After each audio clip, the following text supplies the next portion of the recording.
that basically subconsciously tells them that what they're saying has no value, has no purpose, and doesn't need to be listened to. That means I'm moving. I made a few mistakes, but I'm improving. I'm human, but I've been making daily resolutions. I got to. You might do it different, but I'm not you. Hey, Mark. I'm self-made. I'm Hey, Mark. doing things that I Mark. was never taught. Hey, Mark. Hey, Mark. Hey, what's up? What is going on today? I hope your day's going well. My day's going well. And I thought I would just jump on here and say what's up. Welcome to Hey Mark, the podcast where I, Mark, get to have open and authentic conversations about things like mental health, self-development, depression, anxiety, maybe some of the things that we don't talk about on a day-to-day basis. And the reason I want to do that is so that I can basically just start these conversations around these tough topics that, maybe we don't want to talk about or we just don't talk about often, to let you know that no matter what you're dealing with, you are not alone. And that's you, yes, you. And so you are the reason I'm doing this. You're the reason that, this whole thing is a podcast in and of itself. So let's jump into today's episode of What Would Mark Do? The segment where you can send in your clips, any questions, concerns, any things that you've had in your life, maybe some wins. So without further ado, let's jump into today's episode of What Would Mark Do?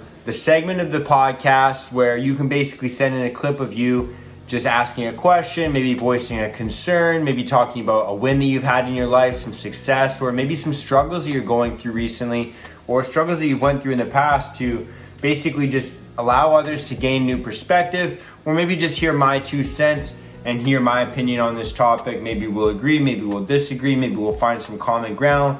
But let's jump into the clip that we're going through today, and I'll give my 2 cents. Hey Mark, what are some good tips that we can do to check on our friends who are also struggling with their mental health? Some check-in tips. So, checking in with your friends, your family, your loved ones, basically how can you check in on the people that you care about? You have to be in the right mindset to actually check in with somebody. You can't be thinking about the 90 other things on your plate. You can't be thinking about the things you have to do later that day, or really anything else that's been on your mind. If you're going to be checking in on somebody, you have to be present. You have to be mindful of them. Listen to what they're saying. Try and just basically, listen the best that you possibly can. If you're, checking in on somebody, maybe you're talking to them one-on-one in person and you're, half listening or on your phone, that basically subconsciously tells them that what they're saying has no value, has no purpose, and doesn't need to be listened to. So you're doing them a disservice right off the bat. Now, tips for checking in, my personal opinion, I think that this is done best in a one-on-one setting, not in a group chat or hanging out in even a group, unless it's a small group and it's an intimate group that you guys kind of know a lot about each other and you're emotionally connected. You have that trust, that love. You don't want to just bring up some sensitive topics that your friends are going through around people that they might not trust, love, or want to talk about these things with. So one-on-one, small group, and preferably in person. Now, obviously, if you can't meet up with this person in person, maybe they don't live close to you, whatever it is, whatever reason you have, text messages, phone calls, FaceTimes, those things do suffice as well. I just feel like the best way to connect with somebody and to feel loved and connected with other people is in person. And then the other added benefit to kind of talking about these types of things in person is, if a solution is suggested or a commitment is made to work towards a plan to kind of make a situation better, if there's any sort of commitment at all, when you make a commitment in person, face to face, obviously, these are going to be a lot stronger of commitments. And then when you actually say these things out loud, your spoken word has a way of manifesting itself into reality. So if you're into that kind of stuff, obviously, there's a lot of truth behind that. If you're not into that kind of message, then obviously have fun disregarding that. But I think that there is a lot of power behind that, and I don't think that that is a very deniable truth. If someone is going through a tough time and you've spoken to them about it in the past, so you're just kind of, caring about them or thinking about them, one thing that you can do is you can just follow up with them and see how that situation's going. If they've built a plan to kind of attack that, if they've made a commitment to, work towards a goal, then you can follow up and see how that's coming along.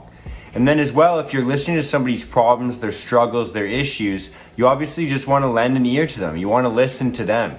You don't want to talk to them about any experiences that you've had unless you're trying to actually suggest a solution. Which brings me to my next point, which is something that I struggle with quite a bit. And that is, if you're going to offer your opinion, if you're going to offer a solution or give some advice, ask permission first. Sometimes people are just wanting to be heard. They just want to know that someone cares about them enough to listen to them, and they're not looking for advice. They might already have a solution in their own head. They might just need to be able to, get something off their chest. They might just be looking to talk.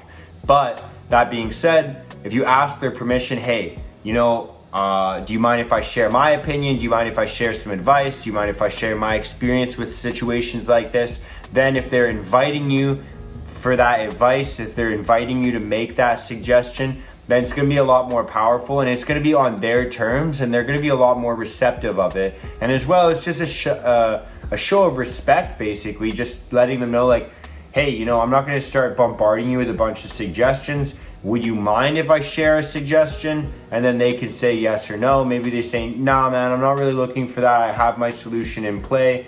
And then they can kind of go off and do their own thing. If they look like they might need some help later on, you might want to interject, but just ask that permission to share your advice, share some solutions or constructive criticisms. Just ask that permission.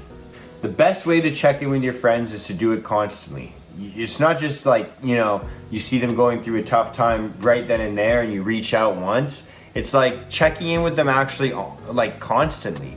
And so having conversations like on a consistent basis about sometimes casual things. Some of the deepest and most productive conversations and some of the most emotional conversations I've ever had have started with questions or simple inquiries about how's work been for you recently? How's your relationship? How's your partner been? How is your stress levels been? How have you been recently? And then, like I said, if something's going on in their life, follow up with them and just continue to check in on them and see how they're doing with that. So that's pretty much my 2 cents. That's what I would do if I had to check in on some of my friends. That's pretty much all I got. If you have any tips that maybe I missed, share them in the comment section below if you're watching this on YouTube or Instagram. And then other than that, make sure that you go out and enjoy your day, enjoy your life. Thank you so much for the love and the support. It really means a lot to me. Much love and peace out, baby.